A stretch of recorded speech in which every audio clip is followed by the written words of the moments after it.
नमस्कार मित्रों, बहुत बहुत स्वागत, अभिनंदन, आभार। आज पुनः एक बार भाग्य उदय संबंधी चर्चा में भाग 6, जैसा कि हमने पहले कहा था कि 6 एपिसोड का ये बन रहा है, तो 6वां जो है आज भाग हम प्रस्तुत कर रहे हैं। इसमें हम ये बता रहे हैं कि प्रबल भाग्यशाली योग कौन कौन से होते हैं। अभी तक हमने चर्चा की भाग्योदय कब होता है, किन लोगों का नहीं होता है। प्रबल भाग्यशाली ऐसे कौन से लोग हैं जिनका बहुत तगड़ा भाग्य होता है। ऐसी स्थिति में पहला 2 स्थिति की हम चर्चा कर रहे हैं। गुरु मेष लग्न की कुंडली है मान लीजिए, तो गुरु उसमें नवमेश हुआ।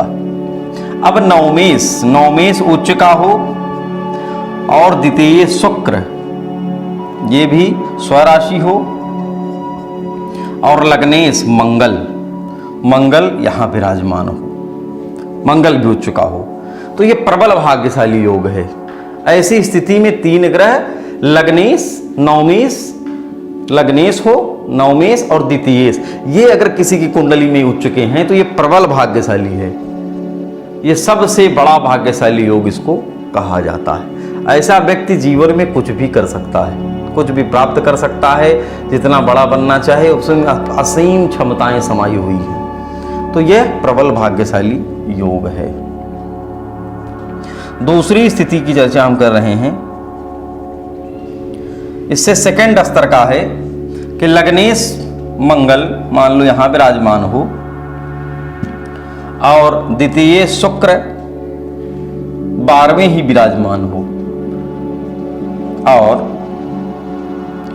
नवमेश गुरु के त्रिकोण में विराजमान हो, तो भी जो है यहां ये दूसरे स्तर का, उस प्रबल भाग्यशाली से दूसरे स्तर का है, लेकिन यहां भी प्रबल भाग्यशाली योग सेकंड लेवल का ये माना जाता है। शुक्र यहां द्वादश भाव में जाकर के बहुत अच्छा फल देता है उच्च का होकर के, और गुरु अगर केंद्र में न हो तो कम से कम त्रिकोण में विराजमान हो।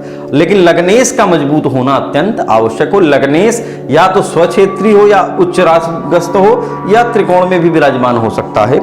मित्र क्षेत्री या स्वक्षेत्री होना अत्यंत आवश्यक है। तो यह द्वितीय स्तर का प्रबल भाग्यशाली योग है। तो आज के लिए इतना ही। अगले अंक में पुनः किसी विषय के साथ उपस्थित होंगे। तब तक के लिए नमस्कार।